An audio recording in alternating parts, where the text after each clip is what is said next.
A new piece of evidence may be linked to a 60-year-old death and disappearance of a boy from a Catholic summer camp in northern Colorado. After seeing our reporting on this case, a man came forward saying he may have the actual skull of the 8-year-old boy, Bobby Bizup. Here's 9 Wants to Know reporter Kevin Vaughn. A note of caution here, this story does contain images of human skeletal remains that might be a little upsetting to viewers.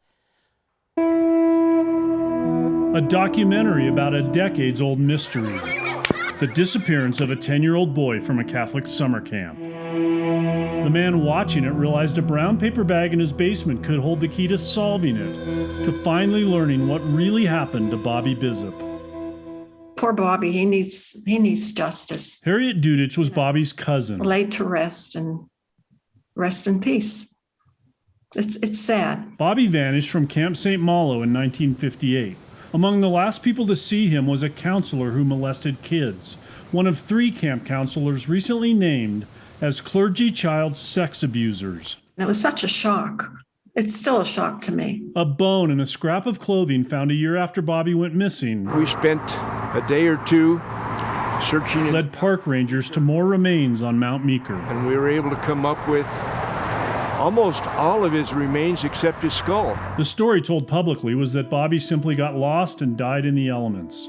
His parents buried their only child at Fort Logan National Cemetery. There was always that sorrow in their heart. You could just tell. 17 miles from Bobby's grave, the man watching the documentary on his disappearance and death thought about that paper bag in his basement and made a phone call. Something's wrong somewhere. In that bag? Well, the whole situation is bizarre. A human skull. It's appalling. It's astounding. A skull believed to be Bobby Bizup's. Well, I'm shocked. The man who had the skull didn't want to talk on camera, but told us he got it from his father, a doctor.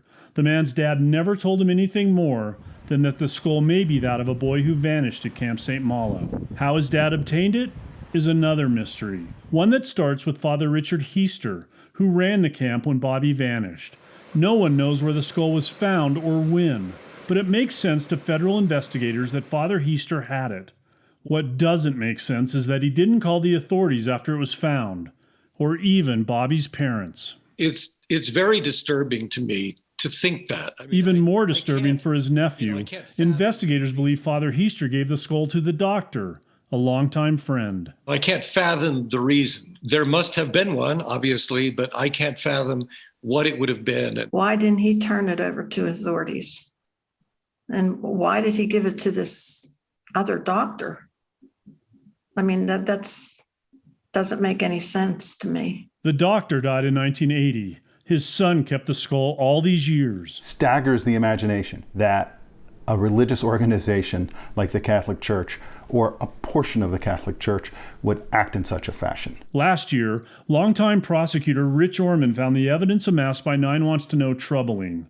The discovery of the skull raises even more questions. You just don't hide that unless you have something to hide. It doesn't seem to be as simple as this boy ran away, he disappeared, he was found, the remains were found a year later. As you've asked your questions and others have asked those questions, you wonder if there's something else that was involved. That's what federal investigators want to know.